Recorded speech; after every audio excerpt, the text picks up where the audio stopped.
gabadh muslimada Soomaali ah oo Congress-ka Mareykanka ku jirta ayaa kelimo sax ah ku hadashay Israa'iil oo xadgudubka la arko wada sida ay Mareykanka dhaqaalihiisa uga faa'iideysanaysay hal taqriido yar ka qortay Mareykankii waa kacay mana fadhiisanay habar wasiirada oo dawladda Soomaaliya ka tirsan oo maxfal meel dhan oo la marayo oo public ah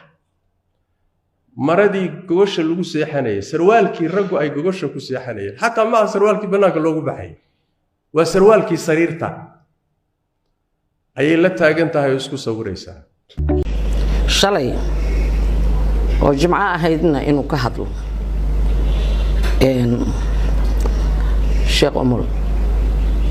Sheikh Umal diinta islaamka waa nasteex wararka ay sheegayaan maalmahan annaga ugama qaadanayno inay nasteexadii diinta ay wax ku sheegayaan koow waxay ka hadleen surwaal waxay og yihiin ummadda Soomaaliyeedna og tahay iska dhaaf dumarka Soomaaliyeed yar iyo weyn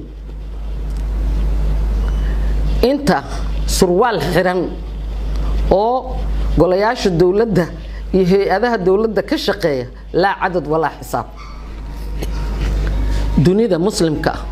marwooyinka ugu sareeya ayaana saraawiish xiran surwaalka shalay laga hadlay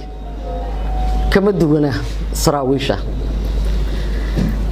shirka 5 September la qabtay wuxuu ahaa haweenka nabadda iyo amniga mana ahayn shir looga hadlayo xadgudubka jinsiga taasoo lagu dhaleecaynayo hoggaanka ugu sareeya haweenka Soomaaliyeed gudoomiye ku xigeenka koobaad hogaamiyaha siyaasadda beeshayda aqlabiyadda baarlamaanka madam Saadiya Yaasiin Xaj Samantar waxaan ka qaadan lahayn haday nasteexad tahay laakiin uma aragna nasteex magaca culimada Soomaaliyeed ayagoo sheeganaya kama hadlin ilmihii iyo waalidkii iyo dadkii guryahooda iyo ayagaba la isku gubay caruur Soomaaliyeed oo jawaano ku guran ayagoo la gubay inay arkayeenna jimcayaasha kama aysan hadlin qololkana uguma aysan hadlin ay ka qayliyaan habeenkii ceelasha dad iyo dunya ay ka cabaan oo la gubo kama hadlaan gabdhaha Soomaaliyeed 3 jirka ah iyo 5 jirka ay gudoomiyaha sheegtay iyo kuwa 11 jirka ah oo tacdiyada loo geystay kuwa la jarjaray oo digsiyo lagu daboolay kuwa la dabaqyo laga tuuray iyo kuwa inta la soo tacadi lagu sameeyay haddana waalidkood ayagoo meydkoodii la duugay ay dib u arkeen oo jarjaran intaba kama aysan hadlin culimadeen sida aan sheegay oo ku celinayo way badan yihiin dumarka hay'adaha dawladda ku jira saraawiishooda wayna badan yihiin kuwa caalamka islaamka madaxda ka ah oo madaxweynayaashu qabaan oo saraawiishooda kuwa madaxda ah oo hoggaanka dalka ugu sareeyana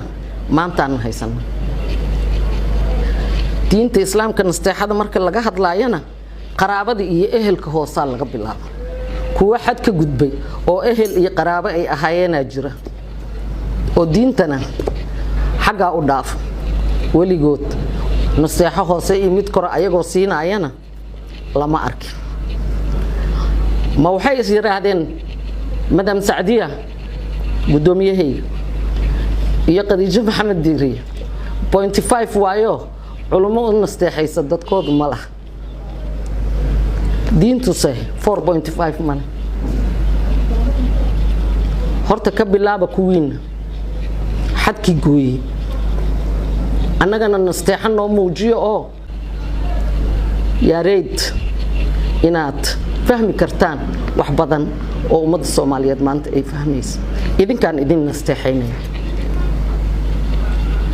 أو حرسك قلالك كقيليو يشيق مساجد كهضليو نستيح حداد ربطان إذن كان نستيح أوبا وانكو علينا هدي عيد اللور نستيحين إذن كأوبا هم نستيح مركا قاركود وحاني سري شيخ عمر وحو أفكا أفرتي هذا كور بوير أنا وزير كدلن يردي سبورتيغا isagoo lacag soo qaaday dawladan u wada dhahay buu halkan muxaadaraan ku qabanaya buu yiri wasiirka dhalinyarada sportigan ah maalintuu yiri muxaadaraan ka qabanaya dhalinyarada Soomaaliyeed oo dhan baa ooynays aaski almaas elmanu aha ma u garanaynin taasaan u baajiye oo dawladana aan dib ugu celiyay inaan maalinta baroorta dhalinyarada Soomaaliyeed aan dacsigaaga lagu soo beegin ilaa aan meydka ka aasano way doobantahay meel kastana way ku jirtaa kuma bedelan kartid qadiija surwaal wadata surwaalku waa baday diintan waxba uma dhimo labo aan kugu nasteexaynaa habar baatir awo iyo maalin salaad kasto aan dukado ilaahay waxaan ka baryaa cimri dheer iyo caafimaad habarnimadu waa darajo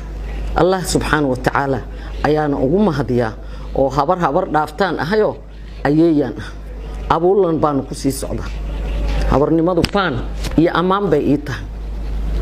أنكون نستحيي ديب أقول نقو وحو أمد الصوماليات كاسو جاي علمك إلهي كبري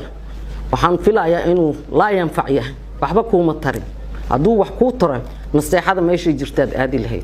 وبالله التوفيق